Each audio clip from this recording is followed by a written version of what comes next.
अररिया से बड़ी खबर, जहां एएसआई राजीव रंजन की मौत के मामले में पुलिस को बड़ी कामयाबी हासिल हुई है। मुख्य आरोपी अनमोल यादव को गिरफ्तार कर लिया गया है। 3 बजे प्रेस कॉन्फ्रेंस पुलिस करने वाली है और नेपाल बॉर्डर के पास से पुलिस ने इस शख्स को गिरफ्तार किया है। बड़ी कार्रवाई करते हुए अनमोल यादव की गिरफ्तारी। एएसआई राजीव रंजन की मौत मामले में यह बड़ी खबर इस वक्त सामने आती हुई, जहां पर पुलिस को यह कामयाबी हासिल हुई है। इस आरोपी को लेकर पुलिस की तरफ से जब्ती की कार्रवाई का भी पहले से ऐलान किया गया था। अब इस गिरफ्तारी के बाद 3 बजे का वक्त बताया जा रहा है, जब पुलिस खुद प्रेस कॉन्फ्रेंस करने वाली है। नेपाल बॉर्डर के पास कार्रवाई में ये सफलता हासिल हुई। तो एएसआई राजीव रंजन की मौत मामले में अनमोल यादव की गिरफ्तारी को लेकर पुलिस के सामने ये एक बड़ी चुनौती भी थी। बार बार पुलिस की कार्यशैली को सवालों के घेरे में लाया जा रहा था। ये कहा जा रहा था कि अगर पुलिस वाले ही सुरक्षित नहीं है, और ऐसे में ये मानकर चला जा रहा था कि पुलिस क्या इसे लेकर बहुत गंभीरता से कार्रवाई को अंजाम दे रही है। इस शख्स की गिरफ्तारी के बाद अब इस पूरे मामले को लेकर बहुत सारे खुलासे संभव माने जा रहे हैं। संवाददाता सतीश हमारे साथ इस वक्त ज्यादा जानकारी के साथ फोन लाइन पर जुड़ गए हैं। सतीश, इस शख्स की गिरफ्तारी कब हुई है? जी, हम बता दें कि अनमोल जो मुख्य अभियुक्त है एएसआई राजीव रंजन मौत मामले में, बताया जा रहा है कि कल देर रात वाले सुबह ही जो है इसकी गिरफ्तारी जो है कई थानों की पुलिस ने मिलकर की है। और अभी थोड़ी देर के बाद करीब 3 बजे जो पुलिस अधीक्षक हैं प्रेस कॉन्फ्रेंस करेंगे और अधिक जानकारी मिल पाएगी। लेकिन जो बताया जा रहा है कि नरपतगंज थाना क्षेत्र का जो खैरा चंदा गांव है, वहां का यह रहने वाला है गांजा तस्कर अनमोल यादव, जो मुख्य अभियुक्त था एएसआई मौत मामले में। और बताया जा रहा है कि वो हथियार के साथ एक पिस्टल भी बरामद हुआ है। अब इंतजार है कि थोड़ी देर के बाद 3 बजे पुलिस अधीक्षक का प्रेस कॉन्फ्रेंस होगा और जानकारी और अधिक मिल पाएगी। जी सतीश, तो क्या ये मानकर चला जाए कि ये शख्स नेपाल बॉर्डर के जरिए भागने की फिराक में था?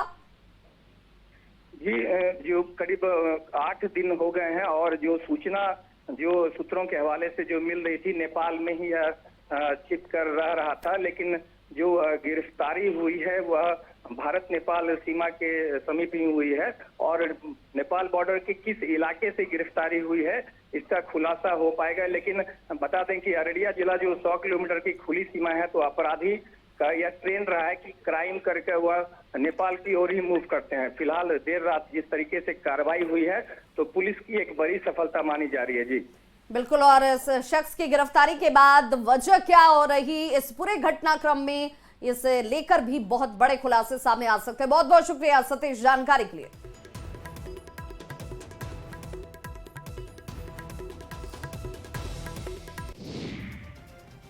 भागलपुर से इस वक्त की एक बड़ी खबर सामने आ रही है, जहां पर 2 भाइयों के बीच में गोलीबारी हुई है और एक भाई की मौत हो गई है गोलीबारी में।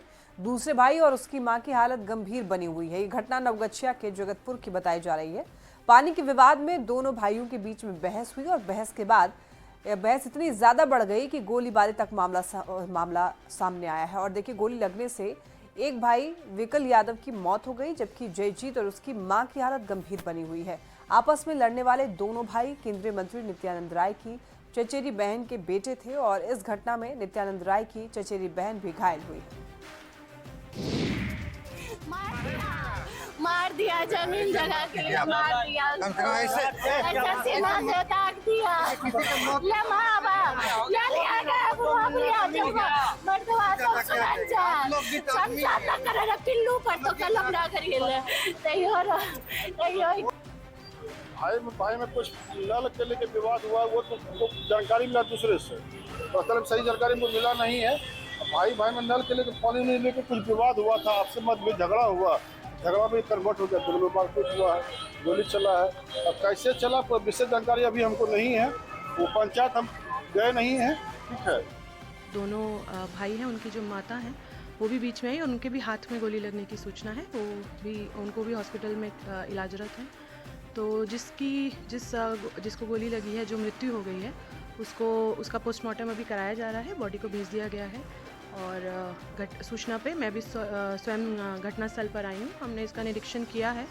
तो प्रथम दृष्टि यही आ रहा है कि नल को लेकर दोनों के बीच में झगड़ा फसाद हुआ, जिसमें वो बात इतनी बढ़ गई कि दोनों ने दोनों को एक दूसरे को गोली मारी, जिसमें और बिहार के मुख्यमंत्री नीतीश कुमार ने विपक्ष के हंगामे पर जवाब दिया। परिषद में सीएम नीतीश कुमार की तरफ से बयान दिया गया, जिसमें कोमल के हत्या के मामले में सरकार बहुत गंभीर है और इसे गंभीरता से जांच भी जारी है। आज ही अधिकारियों से जाकर पूरी घटनाक्रम पर जानकारी भी वो हासिल करेंगे। जो भी इस मामले में शख्स शामिल होगा उस पर कठोर से कठोर कार्रवाई की जाएगी। मुख्यमंत्री नीतीश कुमार और राबड़ी देवी भी विधान परिषद में एक दूसरे के आमने सामने आ गए। नीतीश कुमार ने कहा कि इनके पति ने बिहार में कोई काम ही नहीं किया, वो सरकार से बाहर हुए तो मुख्यमंत्री इन्हें बना दिया गया। बिहार में आप लोगों की तरफ से किसी तरह का कोई काम नहीं किया गया। राबड़ी देवी भी हालांकि सरकार के खिलाफ यहां पर बेहद आक्रामक नजर आए।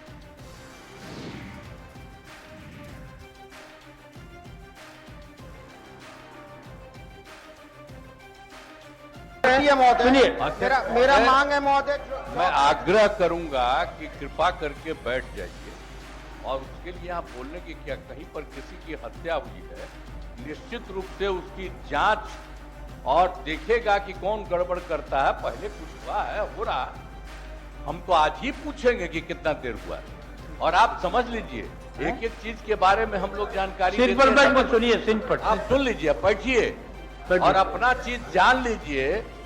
जब इनके पति की सरकार आई तो बाद में इन्हीं को बता दिया। बेटा अरे बैठो ना, काहेला बोल रहे हो? आज तक कभी किसी को कुछ किया था? अरे आज तक एक काम किया था। चौधरी लेते हैं। कितना ज्यादा झगड़ा होता रहता था हिंदू मुस्लिम का, और लोग कितना बचाते रहते थे, कोई काम किया था? ये सब काम हम लोगों ने किया है। इसलिए सब बोलने का कोई मतलब नहीं है। इन लोगों के बोलने का कोई मतलब नहीं है। बैठिए, यहाँ पर सारी चीज है और आप लोग तो आज तक कोई काम किए ही नहीं है और अब ये हो रहा, 19 साल से सारा काम हो रहा है, तो आप लोग तो ऐसे ही बोल रहे हैं। यहाँ बोल करके चाहते हैं पब्लिसिटी होने का, तो ये सब जानता है, लोग तो बता दिया है। अरे आज तक कोई काम आप लोग नहीं किए हैं, किसी को बचाए नहीं है। कितना ज्यादा होता था, कितना ज्यादा हिंदू मुस्लिम झगड़ा होते रहता था। क्या कोई काम किया? तो इसीलिए तो हम बनाए थे और 3 साल के बाद हम जैसे ही देखा कि गड़बड़ कर रहा, इसीलिए बीच में भी कर लिए। आप कभी इधर उधर नहीं जाइएगा, बैठिए, आराम से बैठिए, ये सब चीज होगा। छोड़ा न तोरा कुछ मालूम है। अरे आप क्या थे? अरे कौची के लिए मुख्यमंत्री बने? आपके पति का सस्पेंशन हुआ तब बन गए, कौन चीज है? अरे घर में के आदमी का ना हो रहा है, कोई मतलब है सबका? कोई लेन देन है? झूठ बात है। बैठिए आराम से, आप सर काम करवाइए, ठीक है। बिहार विधान परिषद में सीएम नीतीश कुमार और पूर्व सीएम राबड़ी देवी के बीच जोरदार बहस हुई, जिसके बाद सदन से बाहर आई राबड़ी देवी ने यह आरोप लगाया कि सदन में जनता के मुद्दे उठाने पर सरकार बोलने नहीं देती है और सीएम विपक्ष से सवाल करते हैं कि आपने क्या किया, लेकिन नीतीश कुमार बताएं कि उन्होंने बिहार को क्या दिया। सवाल उठाने पर बोलने नहीं देता है सरकार, लोग बोलने नहीं देता है। जो बैठता है सदन, इस पर तो आवाज हम लोग उठाएंगे ना। बिहार के जनता का सवाल है ना, तो बिहार के जनता के सवाल नहीं उठाए तो किस पर उठाएंगे? जो घटना होता है घटना पर चर्चा करेंगे, बोलेंगे। मुख्यमंत्री ने बोले कि आपका पति हमें क्या आप किए हैं? अच्छा, सब काम हम लोग के लिए, सब काम हम किए हैं। कोई को जिला बनाए हैं, मुख्यमंत्री बता रहे, कोई को ब्लॉक बनाए हैं, कोई को प्रखंड बनाए हैं, कोई को फैक्ट्री लाए। रेल मंत्री थे, काहे न लाए फैक्ट्री? लालू प्रसाद 3-3 4-4 को फैक्ट्री देने का काम किए। आज वही देश है दुनिया में चक्का डब्बा बन के जाता है। अशोक चौधरी आप पे पूरा बोलने लगे कि छोड़िए ना, अशोक तो फालतू के हैं। अशोक चौधरी बड़ा बिहार विधानसभा में भी मुख्यमंत्री नीतीश कुमार को गुस्सा आ गया जब सदन में एक विधायक सवाल करते वक्त बार बार मोबाइल देख रहे थे, जिस पर सीएम भड़क उठे और विधानसभा अध्यक्ष से सदन में सदस्यों के मोबाइल के इस्तेमाल पर रोक लगाने की उन्होंने अपील कर दी। इतना ही नहीं, सीएम ने कहा कि सदन में जो भी मोबाइल का इस्तेमाल करे उसे उसी वक्त सदन से बाहर कर दिया जाए। मैं सरकार के आपको एक मिनट सुनो, एक बात हम और कह दी, ये लोग मोबाइल पर लेकर के बात कर रहा है। आप सब प्रतिबंधित था, रोका हुआ था, और सब मोबाइल लेकर के बोल रहा है। ये कोई बात है? आप तो करिए ना साहब, कोई मोबाइल लेकर के नहीं आए और प्रतिबंध करिए, वो तो पहले से किया हुआ है। काहे करिए चल रहा है, ये 5-6 साल से शुरू हुआ है। इसके बाद तो 10 साल नहीं, उसके पहले ही धरती खत्म हो जाएगा। ये तो है, ये सब उसी को देखेगा। अरे भाई, उसके अलावे आप अलग तरह से बोलिए, फालतू बात है वो। आप पहले तो हम खूब देखते थे, और जब हम जान गए 19 में कि गड़बड़ होने वाला है, आगे होगा, अब 20 से खूब लोग लिया, हम तो छोड़ दिए। समझ गए कि नहीं? ऐसे ही देखते। अरे काहे लेके रखे हुए? अरे प्रतिबंधित है, अरे बैठो ना, प्रतिबंधित है। आप भूलिए मत, याद कराइए। कोई मोबाइल लेकर के आएगा, उनको बाहर निकाल दिया जाएगा। पूरा करिए, ये काम करिए, जल्दी करिए, जल्दी करिए। अरे बात बोलो ना अपनी तरफ से। बैठ जाइए महेंद्र जी, कौन मोबाइल वाले करके बोल। मंजू जी खड़ी है, श्रीमती मंजू अग्रवाल, तुझे 16वें वित्त आयोग की टीम पटना में है और आज वित्त आयोग की टीम के सीएम नीतीश कुमार और डिप्टी सीएम सम्राट चौधरी के साथ बैठक हुई। बिहार सरकार ने वित्त आयोग की टीम के सामने अपनी मांगों को रखा। वित्त आयोग की टीम 3 दिन के बिहार दौरे पर है और इस दौरान ये टीम अलग अलग राजनीतिक दलों के नेताओं के साथ भी बात करेगी। इसके बाद मधुबनी में पंचायत सरकार भवन का निरीक्षण करेगी। 22 मार्च को टीम पटना से दिल्ली लौट आएगी। और देखिए, वित्त आयोग की टीम के इस दौरे से बिहार को काफी उम्मीद है। बिहार में आरजेडी के साथ गठबंधन में होने के बावजूद कांग्रेस ने अपने स्तर से हर मोर्चे पर बड़ी तैयारी शुरू कर दी है, जिसे लेकर सवाल ये उठ रहा है कि क्या कांग्रेस अपने दम पर चुनाव लड़ने की तैयारी में है। इस बार के चुनाव से पहले प्रभारी कृष्णा अल्लावरू के तेवर भी काफी अलग नजर आ रहे हैं। वे लगातार संगठन को मजबूत करने और पार्टी में गुटबाजी को खत्म करने की बात कर चुके हैं और इसी दिशा में कदम बढ़ाते हुए बिहार कांग्रेस के प्रदेश अध्यक्ष पद से अखिलेश प्रसाद सिंह की छुट्टी तक कर दी गई और एक दलित चेहरे को कमान सौंपा गया। अब अल्लावरू हो या फिर राजेश कुमार, सभी एक सुर में एक ही बात दोहरा रहे हैं कि बिहार में कांग्रेस अब बी टीम नहीं रहेगी। इसलिए बी टीम नहीं है। आने वाला समय में वो दिखेगा। काम करने की आवश्यकता है।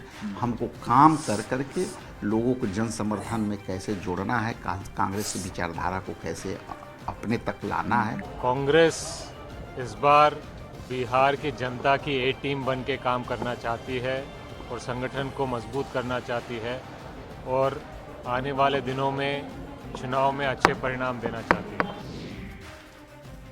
बिहार कांग्रेस के पूर्व अध्यक्ष और राज्यसभा सांसद अखिलेश प्रसाद सिंह ने आज राहुल गांधी से मुलाकात की। दोनों नेताओं के बीच में करीब आधे घंटे तक बातचीत हुई और बातचीत के बाद में अखिलेश प्रसाद सिंह ने पार्टी से नाराजगी की खबरों का खंडन किया है और कहा है कि बिहार में पार्टी के विकास के लिए काम करते रहेंगे।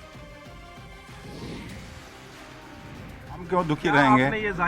मैं तो बहुत प्रसन्न हूँ कि जो मैं कर सकता था सब किया और राहुल जी ने भी एक्नॉलेज किया, तो इससे ज़्यादा मेरे लिए प्रसन्नता का क्या बात हो सकता है। कोशिश करेंगे कि पार्टी मजबूत हो और बिहार में सरकार बने। सर, एक सवाल यह है कि क्या बीच में आपसे बातचीत हुई थी कि किसी और को बिहार में प्रदेश अध्यक्ष बनाया? बिल्कुल बात हुई थी। प्रभारी को लेकर क्या कहें? प्रभारी सर, आपका बयान अखबारों में छपा है कि राहुल गांधी को मेरा तरीका पसंद नहीं था और प्रभारी नहीं, बिल्कुल नहीं। राहुल जी को मेरा तरीका पसंद है। अखबारों ने आपको कोट किया सर? नहीं, अखबार गलत लिख रहे हैं।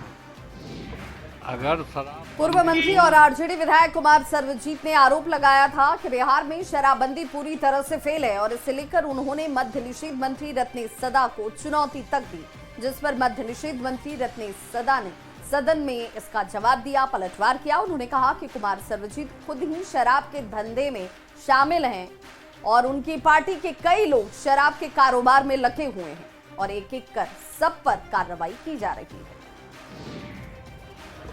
अगर शराबबंदी पूर्ण रूप में सफल नहीं है तो सरबजीत से मैं पूछना चाहता हूँ 1 अप्रैल 2000 पहले जो व्यवस्था थी, अच्छे अच्छे इंसान अच्छे जगह पर नहीं जा पाते थे, शराबी के डर से भाग जाते थे। आज वही दौर है, जो पीने वाला है अच्छे इंसान को देख करके भागता है। और जहाँ तक सरबजीत की बात है, वे लोग खुद इस व्यापार में सम्मिलित है, विपक्षी लोग, और सरकार को बदनाम कर रहे हैं। क्या कर रहे हैं आप लोग? कर क्या कर रहे हैं? हम कार्रवाई कर रहे हैं और पकड़े। अरे भाई, सरबजीत जी शामिल है व्यापार में, आपने यही कहा। अरे सरबजीत और उस दल के लोग सभी शामिल हैं। लेकिन उनका कहना है कि अगर ये शराबबंदी सफल नहीं है तो खत्म कर दें और गुजरात की तर्ज पर ये कभी नहीं खत्म होगी। इधर कुमार सर्वजीत के आरोपों पर बीजेपी विधायक हरिभूषण ठाकुर बचौल ने कहा कि बिहार में शराबबंदी पूरी तरह से सफल है और जहां थोड़ी बहुत गड़बड़ी हो रही है उस पर कार्रवाई भी हो रही है। बचौल ने कहा कि अगर कुमार सर्वजीत लिख कर देते हैं तो उसकी जांच कराई जाएगी। नॉर्थ और देश और दुनिया बिहार के शराबबंदी का अध्ययन कर रही है और किस तरह से गरीबों के जीवन स्तर में सुधार आया है।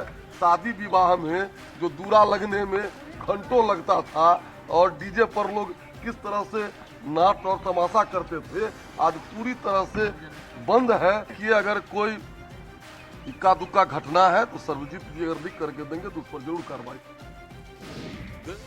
लैंड फॉर जॉब मामले में लालू परिवार से पूछताछ के बाद पटना में पोस्टरबाजी की गई, जिस पर अब राजनीति तेज हो चुकी है। बीजेपी विधायक हरिभूषण ठाकुर बचौल ने कहा कि देश में नरेंद्र मोदी और बिहार में नीतीश कुमार दो ही शेर हैं, जिस पर आरजेडी विधायक मुकेश रोशन ने पलटवार किया और कहा कि सत्ता पक्ष के लोग जब तक लालू प्रसाद का नाम नहीं लेंगे उनका पेट नहीं भरता।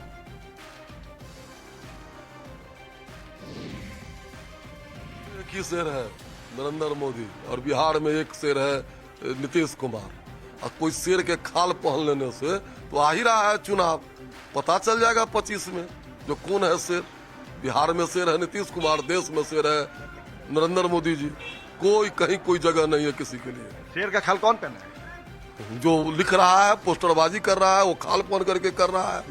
मतलब असली शेर वो नहीं, खाल पहन करके रंगा हुआ शेर है या सियार शेर का खाल पहन लिए हुए।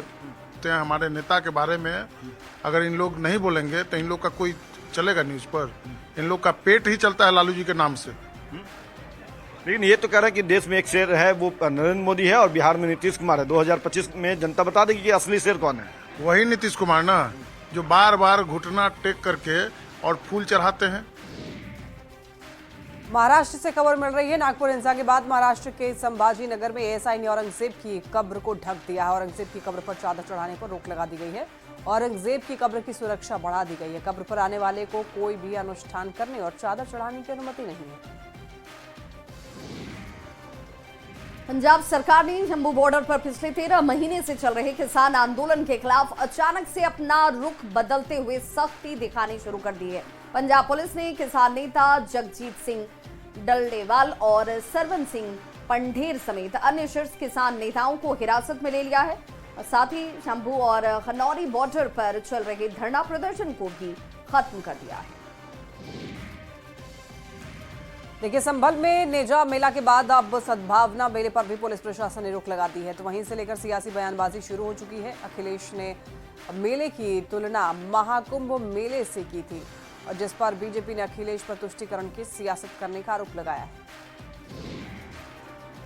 ट्रंप और पुतिन की फोन कॉल्स ने रूस और यूक्रेन युद्ध को फिर से भड़का दिया है। प्रेसिडेंट ट्रंप ने पुतिन से करीब 2.5 घंटे तक बात करके जो भी समझौते किए वो कुछ ही मिनट में टूट गया। यूक्रेन ने आरोप लगाया कि रूस ने 30 दिन का वादा करके 3 मिनट के बाद ही ड्रोन हमले शुरू कर दिए। अब जेलेंस्की ने ट्रंप को मैसेज दिया है कि वो ये युद्ध जीतने तक लड़ता रहेगा। और इसी के साथ इस बुलेटिन में इतना ही। तमाम खबरों के लिए आप देखते रहिए न्यूज़ 18।